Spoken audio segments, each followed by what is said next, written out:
నాణ్యమైన జ్యువెలరీకి సాక్షిగా 40 ఏళ్ల నమ్మకమైన ప్రయాణానికి గుర్తుగా ఆంజనేయ జ్యువెలరీ గచ్చిబౌలిలో యానివర్సరీ గ్రాటిట్యూడ్ కలెక్షన్ సేల్ ఫిబ్రవరి 1 నుండి 8 వరకు.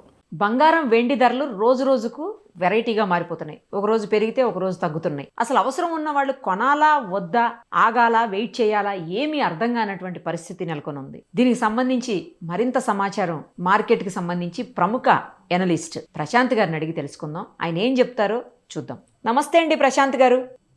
నమస్తే అండి. మీరు జర్నీలో ఉన్నారు, పాపం అడగగానే వెంటనే అలాగే లైన్లోకి వచ్చారు. థ్యాంక్ యూ సో మచ్ అండి.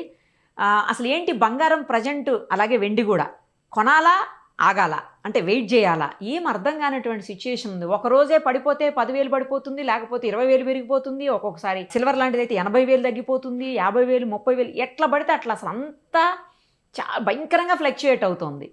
ఏం చేయాలి అసలు? కొనమంటారా ఆగమంటారా? బంగారు సిల్వర్ యాక్చువల్ గా కొనే విధానం మారింది అంతే అండి. అదర్వైజ్ దాని వాల్యూ ఏం మారలేదు. సో లాస్ట్ 1 year వరకు బంగారు సిల్వర్ ని ఇన్వెస్ట్మెంట్ రూపంలో కొన్నారు.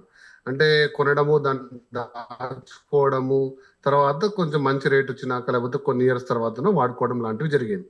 ఈ 2026 మొదటి నుంచి బంగారు సిల్వర్ అనేది షేర్ మార్కెట్ రూపంలో అయిపోయిందండి. అంటే ఈక్విటీస్ రూపంలో ఈ రోజు కొనడం, రేపు అమ్మడం, రేపు కొనడం, 2 days లో అమ్మడం, ఈ షార్ట్ టర్మ్ ఈక్విటీస్ రూపంలోకి వెళ్ళిపోయింది. జనరల్ గా బంగారు సిల్వర్ పెరగడానికి కారణాలు అనేకంగా ఉంటాయి. నేను చాలా సార్లు చర్చించాను. ప్రముఖంగా అమెరికా ఆర్థిక వ్యవస్థ, డాలర్ యొక్క ప్రభావం డెఫినెట్ గా 100% ఉంటుంది. ఎందుకంటే డాలర్ కి కాంపిటీషన్ గా గోల్డ్ ని ఎమర్జ్ అవుతుంది. ప్రపంచ దేశాల్లో యుద్ధ వాతావరణం జరిగినా, డాలర్ బలహీనపడినా, లేదా ఫెడ్ ఇంట్రెస్ట్ రేట్స్ కట్ చేసినా, అమెరికన్ బాండ్ ఈల్డ్స్ తగ్గినా, లేదా ఇన్ఫ్లేషన్ పెరిగినా, ఆర్థిక అనిశ్చితి, స్టాక్ మార్కెట్ క్రాష్, ఇలా ఒక 6-7 కారణాలు మనం చాలా సార్లు చర్చించాం. బంగారు is next best currency.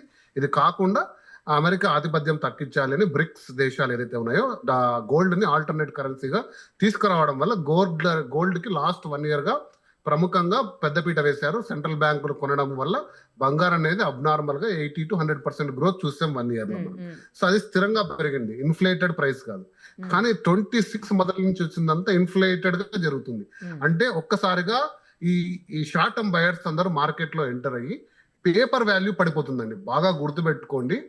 So ఇందులో చాలా మతలబు ఉంది. నేను ఒక డీటెయిల్డ్ వీడియో సిల్వర్ గురించి మీకు కొన్ని షాకింగ్ నిజాలు చెప్తాను సిల్వర్ అని చెప్పినప్పుడు. ఎందుకంటే అంతర్జాతీయంగా సిల్వర్ ప్రొడ్యూస్ చేయలేని పరిస్థితుల్లో ఉంది. అంత హ్యూజ్ డిమాండ్ ఉంది సిల్వర్. మరి ప్రైస్ ఏమో 1 లక్ష పడిపోతుంది. ఏంటి ఈ కంపారిజన్ అని ఒక డీటెయిల్డ్ గా మీకు అనలైజ్ చేసే విధానంలో చెప్తాను.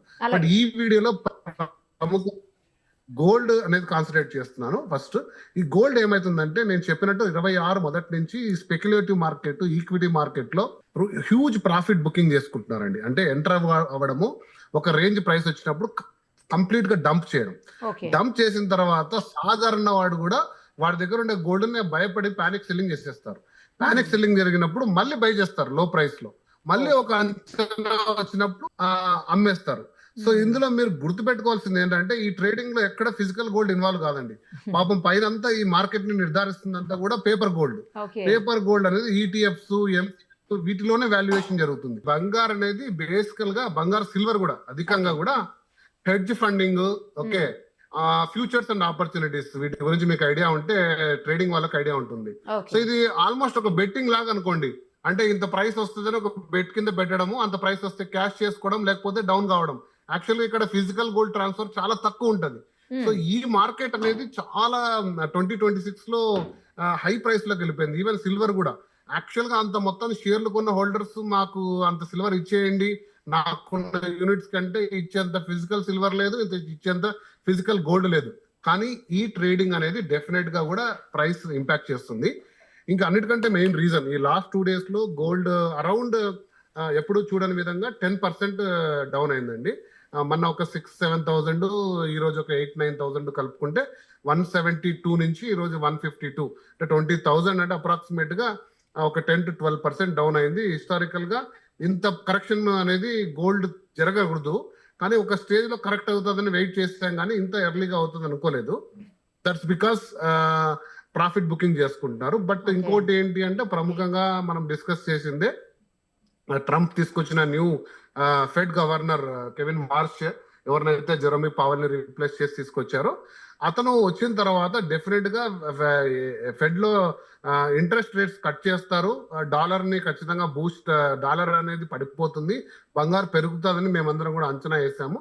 దానికి భిన్నంగా వారు తీసుకుంటున్న నిర్ణయాలు కానీ పంపుతున్న సిగ్నల్స్ కానీ డాలర్ ని ఇమీడియట్ గా స్ట్రెంగ్త్ చేసే అభిప్రాయంలో ఉన్నారు. అందు గురించి మీరు చూస్తే డాలర్ ఇండెక్స్ వాల్యూ ఎప్పుడు లేని విధంగా ఒక 1% చేంజ్ వచ్చి 98-99 దగ్గర ఇండెక్స్ వాల్యూ, అంటే బాస్కెట్ ఆఫ్ కరెన్సీస్ లో డాలర్ కొంచెం వాల్యూ పెరిగింది. తర్వాత డాలర్ బాండ్ కూడా పెరిగింది. So when ever this will happen, gold will automatically correct అండి. ఎందుకంటే ఇక్కడ ఇన్వెస్టర్లు ఎవరైతే ఉన్నారో వాళ్ళు ప్రాఫిట్ బుక్ చేసుకున్నాక ఏం చేస్తారంటే తీసుకెళ్లి మళ్ళీ ఫెడ్ బాండ్స్ లోనే పెట్టుకుంటారు. That is the most safest bet. Gold and fed bonds లోనే ఎక్కువ పెట్టుకుంటారు, ఫెడ్ బాండ్స్ లో ఎక్కువ పెట్టుకుంటారు. సో కాబట్టి కొంచెం ఇన్వెస్ట్మెంట్ డైవర్ట్ అవ్వడం వల్ల ఈ షార్ట్ టర్మ్ అనాలిసిస్, ఈ షార్ట్ టర్మ్ గ్యాప్ లో గోల్డ్ కొంచెం కరెక్ట్ అనమాట, వాస్తవం. కానీ బట్ నేను చెప్పినట్టు గోల్డ్ అనేది మీరు అడిగిన ఫస్ట్ క్వశ్చన్, కొనాలా అంటే మీరు ఎప్పుడు గోల్డ్ కొనండి, ఏ ప్రైస్ లో అయినా కూడా కొనండి. గోల్డ్ ని ఖచ్చితంగా లాంగ్ టర్మ్ హొరైజన్ లో మీరు పెట్టుకోండి. ఈ రోజు అయితే ఇంకొంచెం తగ్గింది కాబట్టి మీరు అఫర్మేటివ్ గా కొనండి. గోల్డ్ వాల్యూ అనేది లాంగ్ రన్ లో, అంటే మీరు ఒక కనీసం 12 to 18 months హొరైజన్ లో చూడండి. మీకు డెఫినెట్ గా బ్యాంక్ ఇంట్రెస్ట్ కంటే, మ్యూచువల్ ఫండ్స్ కంటే కూడా బెటర్ రిటర్న్ ఇచ్చే ప్రాస్పెక్ట్ లోనే గోల్డ్ ఉందండి. కానీ అలా కాదు, ఇప్పుడు చాలా ఎక్కువ తగ్గింది కదండి, అందుకని ఏంటంటే అందరిలోనూ మళ్ళీ ఇంకా తగ్గుతుందేమో, ఇంకా తగ్గితే కొనుక్కోవచ్చు కదా అన్న ఆలోచనలో ఉన్నారు, అందుకు అడిగాను. డెఫినెట్ గా ఐ థింక్ మంచి క్వశ్చన్ అడిగారు. ఇప్పుడు నేను అనుకోండి ఒక 50 grams కొనాలంటే ఈ రోజు వెళ్ళి 10 grams కొంటాను ఖచ్చితంగా. ఇంకా తగ్గితే మళ్ళీ కొంటాను. ఓకే, ఇంకా పెరుగుతుంటే కొంచెం వెయిట్ చేస్తాను. వెయిట్ చేసి మళ్ళీ గ్రోత్ ప్యాటర్న్ లోకి వచ్చింది అనుకోండి, ఒక సెంటర్ టైమ్ లో కొంటాను. సో మీరు డివైడ్ చేసుకోండి, మీకు కావాల్సిన 100 grams 50 grams 5 ఇన్స్టాల్మెంట్స్ లో 5 months లో తీసుకోండి, లేదా 12 months లో తీసుకోండి. మార్కెట్ లో 2 months ఒకసారి ఎంటర్ కాండి, 1 year తర్వాత చూసుకోండి.